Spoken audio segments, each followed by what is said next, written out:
Salam, perkenalkan nama lengkap saya Antonio Manip, Prodi Sosiologi Agama, semester 3, Fakultas Ilmu Sosial Keagamaan Kristen. Di video saya ini saya akan menjelaskan materi dari kelompok 1 sampai kelompok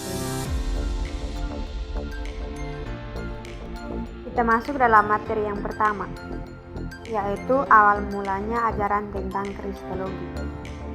Dalam menjelaskan tentang perkembangan ajaran Kristologi, maka perlu pula secara pendek disinggung beberapa masalah Kristologi tertentu. Kristologi dan ajaran mengenai Trinitas tidak dapat dipisahkan satu terhadap yang lain, baik dalam sejarah, dogma maupun teologi sistematika. Setiap afirmasi Kristologi senantiasa mengandung suatu pemahaman tertentu mengenai Trinitas. Demikian pula sebaliknya, setiap afirmasi Trinitas mengandung pula pemahaman Kristologis. Tetapi memang perlulah masalah-masalah Kristologis dipisahkan secara hati-hati dari masalah-masalah Trinitas. Sementara Kristologis dan ajaran mengenai Trinitas senantiasa saling mempengaruhi, maka bukanlah suatu kebetulan kalau dalam abad keempat sebelum Masehi terjadi konversi pertama mengenai Trinitas dan baru kemudian mengenai Kristologi. Ajaran mengenai Trinitas memberi perhatian terhadap masalah kesamaan Allah dalam konteks iman yang dalam nafas yang sama, tidak hanya berkata-kata tentang keilahian Bapa, tetapi juga mengenai kelahiran Anak dan Roh Kudus. Pada pihak lain, Kristologi menaruh perhatian terhadap masalah hubungan antara apa yang ilahi dan apa yang insani dalam pribadi Yesus Kristus. Yang berikut, Kristologi adalah cabang ilmu teologi yang membahas tentang Yesus Kristus yang diyakini oleh umat Kristen sebagai Mesias atau Kristus. Kata Kristologi berasal dari bahasa Yunani, yaitu Kristos yang berarti Kristus dan Logos yang berarti kata-kata atau ilmu. Kristologi membahas tentang yang pertama hakikat dan karya Yesus, kedua inkarnasi, tiga kebangkitan, empat hakikat manusiawi dan ilahinya. Hubungan antara keduanya, bagaimana karya-karyanya di bumi memberikan bukti tentang sifat sejatinya.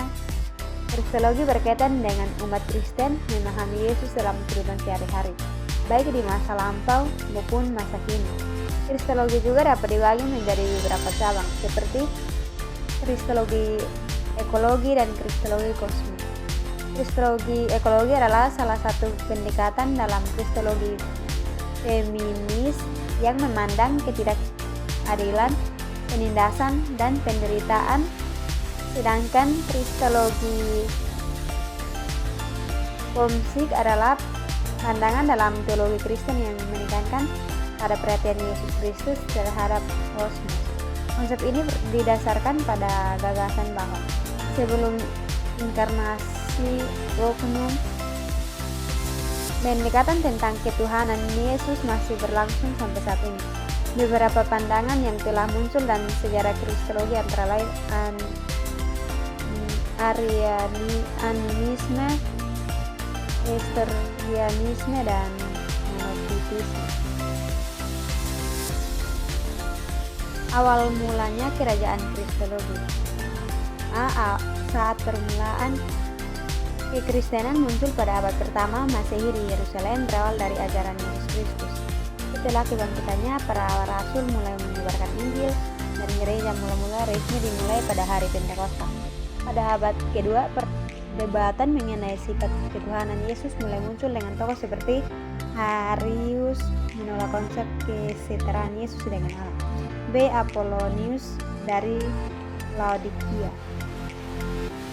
adalah seorang penulis Yunani kuno yang dikatakan telah menulis 5 buku tentang astrologi atau Astrologia Apothelesmanica, di mana ia menuduh orang Mesir melakukan berbagai kesalahan astronomi. Ia terkenal dengan berbagai Arianisme, keinginan Apollinaris untuk menekankan keilahian Yesus dan kesatuan pribadinya, membuatnya menyangkal keberadaan jiwa manusia yang rasional dalam kodrat manusia Kristus.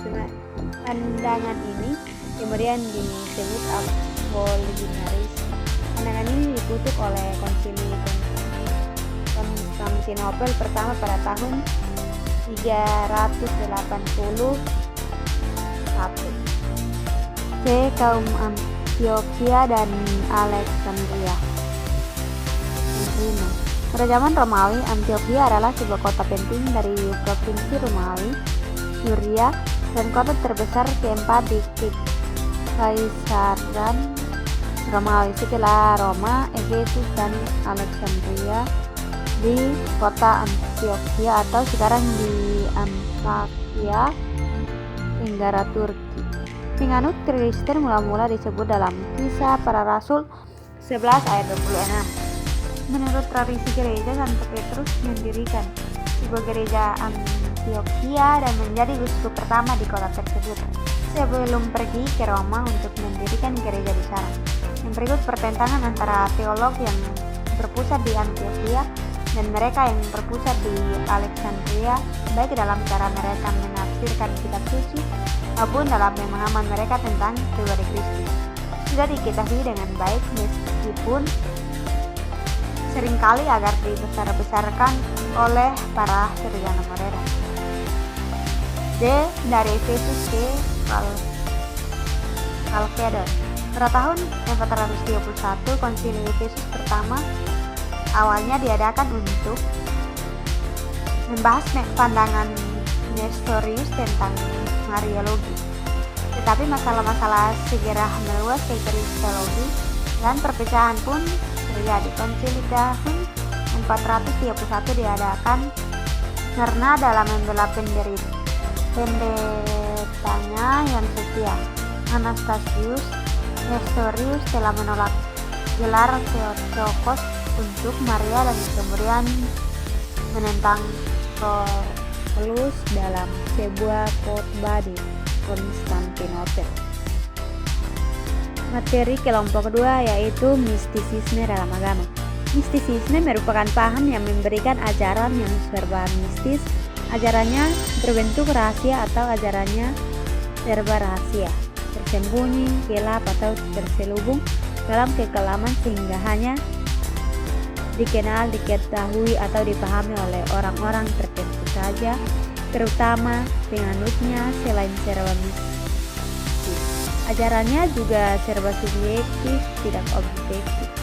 Tidak ada pedoman dasar yang universal dan autentik, sehingga pembahasan dan pengalaman ajarannya tidak mungkin dikendalikan atau dikontrol dalam arti yang semestinya. Biasanya tokohnya sangat dimuliakan, diagungkan, bahkan diberhalakan atau dimitoskan, dikultuskan oleh penganutnya karena dianggap memiliki keistimewaan pribadi yang disebut karisma. Materi kelompok 3 yaitu konversi agama. Konversi agama merupakan fenomena yang tidak hanya terjadi dalam konteks spiritual, tetapi juga melibatkan dimensi sosial, budaya, dan politik. Proses ini dipengaruhi oleh berbagai faktor, termasuk faktor keluarga, sosial, psikologis, ekonomi, dan politik. Dampak konversi agama tidak hanya dirasakan oleh individu yang melakukan perubahan agama, tetapi juga mengaruhi dinamika masyarakat secara keseluruhan. Meskipun konversi agama bisa memberikan kedamaian dan kepuasan spiritual bagi beberapa individu, namun juga membawa tantangan dan perubahan besar dalam kehidupan sosialnya. Materi kelompok 4 adalah agama dan kepribadian. Hubungan antara agama dan kepribadian merupakan hubungan yang kompleks dan dinamis. Agama dapat mengaruhi berbagai aspek kepribadian, termasuk perkembangan moral, nilai-nilai, persepsi diri, dan perilaku sosial. Namun, pengaruh agama tidak bersifat deterministik. Faktor-faktor lain seperti budaya, pengalaman pribadi, dan interpretasi individu juga berperan penting dalam bentuk penelitian lebih lanjut dilakukan untuk memahami secara lebih dalam mendalam interaksi kompleks antara agama dan kepribadian dalam konteks budaya dan sosial yang beragam.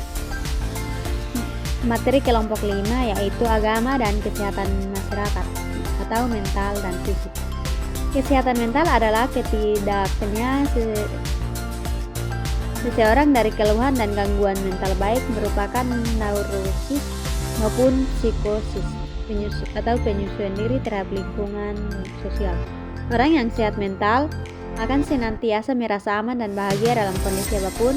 Ia juga akan melakukan introspeksi atas segala hal yang dilakukan sehingga ia akan mampu mengontrol dan mengendalikan dirinya sendiri.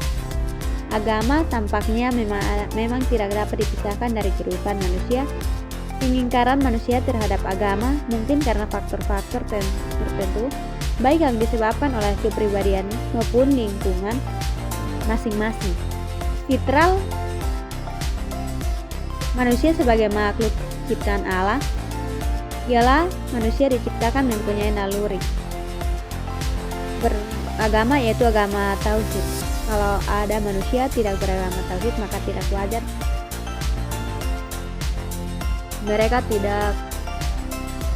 mereka tidak beragama tauhid itu hanya karena pengaruh lingkungan.